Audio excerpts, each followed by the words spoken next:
இன்று காதல் திருமணங்கள் செய்து கொள்ள விரும்புவோர் மார்க்சிஸ்ட் கம்யூனிஸ்ட் கட்சியின் அலுவலகங்களுக்கே வரலாம் என்று அந்த மாநில செயலாளர் பே. சண்முகம் ஒரு அழைப்பு விடுத்திருக்கிறார். காதல் திருமணங்களுக்கு கம்யூனிஸ்டுகளின் இந்த திடீர் அழைப்பு மற்றும் அரசியல் முக்கியத்துவம் உள்ளிட்டவை குறித்து இன்று நம்முடைய மார்க்சிஸ்ட் கம்யூனிஸ்ட் கட்சியின் மாநில செயற்குழு உறுப்பினர் தோழர் கனகராஜ் நம்மோடு இணைந்திருக்கிறார். அவரிடம் கேட்கலாம். தோழர், இந்த காதல் அரசியல் என்பது தற்போது அதிகரித்து கொண்டே காதல் திருமணங்கள் அதிகரித்து கொண்டே இருக்கக்கூடிய ஒரு சூழ்நிலையில் ஆணவ படுகொலைகளும் நிகழ்ந்து கொண்டே இருக்கின்றன. அது கோகுல்ராஜ் சுவாதியாக இருக்கட்டும், உடுமலை சங்கர் கௌசல்யாவாக இருக்கட்டும், இளவரசன் திவ்யாவாக இருக்கட்டும், இன்று இந்த கவின் சுபாசனி ஆணவ கொலைகளாக இருக்கட்டும், தமிழகம் முழுவதும் பதற்றத்தையும் ஒரு அதிர்ச்சியையும் ஏற்படுத்திய இந்த ஆணவ படுகொலைகளை தொடர்ந்து இந்த காதல் திருமணங்களுக்கான அந்த அச்சுறுத்தல் மற்றும் அவர்களுக்கான பாதுகாப்பை அரசுகளால் அளிக்க முடியவில்லை என்பதால் சிபிஎம் அலுவலகங்களில் அந்த திருமணங்களை நடத்தி கொள்ளலாம் என்ற அறிவிப்பு வெளியாகி இருக்கிறதா, அல்லது பொதுவாகவே கம்யூனிஸ்ட் கட்சிகள் இந்த காதல் திருமணங்களை ஆதரிக்கும் போக்கு அது வரலாற்று ரீதியாக தொடர்ச்சியாக பல்வேறு காலகட்டங்களிலும் நிகழ்ந்து கொண்டிருக்கக்கூடிய நிலையில் இன்றைய தமிழக சூழலில் இத்தகைய ஒரு அழைப்பை விடுப்பதற்கான காரணம் என்ன சார்? இல்லை, அதாவது ஜாதி ஏற்றத்தாழ்வை நீங்கள் போக்கணும்னா அதில் அகமண முறையில் இருந்து விடுபட வேண்டும் என்பது ஒரு கொள்கையாக மார்க்சிஸ்ட் கட்சி ஏற்றுக்கொண்டு இருக்கிறது.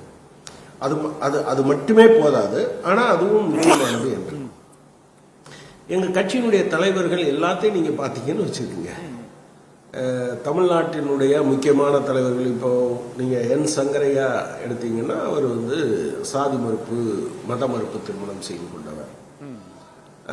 தோழர் கே. பாலகிருஷ்ணன் அப்படித்தான், தோழர் ஜி. ராமகிருஷ்ணன் அப்படித்தான். அநேகமாக எங்கள் தலைமையில் இருக்கக்கூடிய பலரும் அப்படிதான் இருப்பாங்க. அப்புறம் தோழர் நீங்கள் சொன்னீங்க திடீர் அழைப்புன்னு சொன்னீங்க. திடீர் அழைப்பெல்லாம் இல்லை, இதை தொடர்ச்சியாக செஞ்சுக்கிட்டு இருக்கோம். அலுவலகங்களுக்கு இப்போ 2023 இதே மாதிரி ஒரு திருமணத்தை நடத்தி வைத்ததற்காக மார்க்சிஸ்ட் கட்சி அலுவலகம் நெல்லையில் தாக்கப்பட்ட போது எங்கள் கட்சியினுடைய மாவட்ட செயலாளர் தோழர் ஸ்ரீராம் அப்போதே இந்த அழைப்பை விடுத்திருந்தார். என்ன அச்சுறுத்தல் இருந்தாலும் நாங்கள் இதுக்கெல்லாம் பயப்பட திருநெல்வேலி அலுவலகம் அதான் ஆமாம் திருநெல்வேலி அலுவலகம் தான் தாக்கப்பட்ட போது அவர் அந்த அழைப்பை சொல்லியிருந்தார். அவரும் சாதி மறுப்பு திருமணம் செய்து கொண்டவர். நீங்கள் ஏராளமான பேரை எங்கள் கட்சியில் சாதி மறுப்பு திருமணம் செய்து கொண்டவர்கள் எவ்வளவு பேர் என்பதை, அதில் தலைவர்கள் எவ்வளவு பேர், அவங்க குடும்பத்தில் எவ்வளவு பேர் இருக்காருங்கிறத தோழர் என். ராமகிருஷ்ணன், தோழர் சங்கரையாவுடைய சகோதரர் அதை பதிவு செய்திருப்பார். இது ஒன்று. ஆனால் பொதுவாக நீங்கள் பார்த்தீங்கன்னா நீங்கள் சாதாரண மனிதர்கள் தான் ஜாதியாக இருக்காங்கன்னு நினைக்கிறீங்க. ஆகஸ்ட் இப்போ சமீபத்தில் முன்னாள் முதல்வர் இப்போ எதிர்கட்சி தலைவர் திரு எடப்பாடி பழனிசாமி அவர்கள் திருநெல்வேலியில் ஒரு 4 இடத்துலையோ 5 இடத்துலையோ பேசினார். திருநெல்வேலி நகரத்திற்குள் 3 இடம், அம்பாசமுத்திரம் ஒரு இடம், நாங்குநேரி ஒரு இடம்னு நினைக்கிறேன், 5 இடங்களில் பேசினார். இந்த 5 இடங்கள்ல அவர் ஜாகிர் ஹுசேன் கொலையை பற்றி பேசுறார். ஜெயக்குமார் காங்கிரஸ் தலைவர் ஜாகிர் ஹுசேன் ஒரு இன்ஸ்பெக்டர் கொல்லப்பட்டதை பற்றி பேசினார். ஜெயக்குமார் காங்கிரஸ் தலைவர் கொல்லப்பட்டார், அதை பத்தி பேசினார். ஆனா அதுக்கு கொஞ்ச நாளைக்கு முன்னால நடந்த கவின் கொலையை பற்றி ஒரு வார்த்தை கூட பேசல. அவர் எக்ஸ் தளத்துல ஒண்ணு பதிவிட்டிருக்காரு, அதையே கூட நீங்க போய் பாருங்க. அவர் என்ன சொல்லுவாருன்னா, இப்படி திமுக அரசாங்கத்துல ஒரு நடக்கும்போது கொலை நடந்திருக்கு, இதை இவங்க ஒன்னும் தடுக்க முடியல என்று எழுதுவார். ஆனா என்னன்னா, இது சாதி ஆணவ கொலை என்கிற விஷயத்தை தொடவே மாட்டார். பாஜக எனக்கு தெரிஞ்ச தமிழ்நாட்டில் ஒரு ஆணவ கொலைக்கு எதிராக இது ஆணவ கொலை, இது தவறு என்று அவர்கள் எங்கேயுமே பதிவு செய்தது கிடையாது. நீங்க வேணா எடுத்து பாருங்க. எந்த ஒரு, அதாவது சட்டம் ஒழுங்கு கெட்டு போச்சு, கொலை நடந்து போச்சுன்னு எழுதுவாங்களே தவிர இதற்கு காரணம் சாதி ஆணவமாக இருக்கிறது என்கிற விஷயத்தை சொல்ல மாட்டாங்க. திமுக அரசாங்கம், திமுக அசச், அது அந்த கட்சியினுடைய கொள்கைகள் என்பது சாதி வேறுபாடுகளுக்கு எதிராக இருக்கு. ஆனா லோக்கல் லெவல்ல அதே போர்ஸோட வருவாங்களான்னா அப்படி இல்லை. கீழ்மட்டத்தில் இன்னொரு விஷயம் நீங்க பாத்தீங்கன்னா, அப்கோர்ஸ் இதை வேற சிலர் செஞ்சு வைக்கிறாங்க. தீகாவினுடைய பல பிரிவுகள் இதை செஞ்சு வைக்கிறாங்க.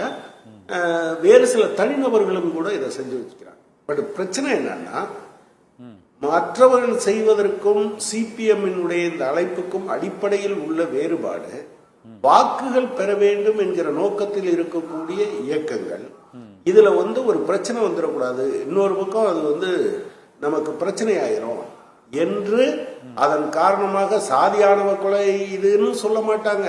அதை தடுக்கிறதுக்கு சட்டம் வேணுங்கிறத சொல்ல மாட்டாங்க. நீங்க எடப்பாடி தலைமையிலான அரசு இருக்கிற போது, ஒரு அதிமுக அரசாங்கம் இருக்கிற போது, ஒரு சட்ட முன்வடிவை தோழர் ஆ சௌந்தரராஜன், அப்போது அவர் சட்டமன்ற குழு தலைவராக இருந்தார், கொடுத்த போது அதை ரிஜெக்ட் பண்ணார்.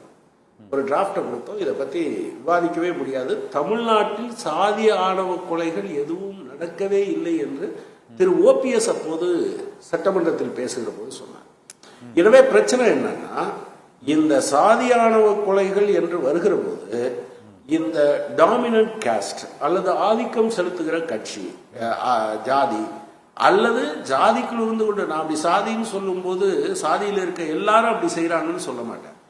ஆனா இந்த தாங்கள் பெரிய ஜாதி என்று நினைக்கிறவர்கள் இத அந்த ஓட்டுகள் தங்களுக்கு கிடைக்காதோ என்கிற காரணத்திற்காக அதை ஆதரித்து அவர்கள் பேசுவதே கிடையாது. பொதுவா ஒரு கொலைன்னு பேசுவாங்க.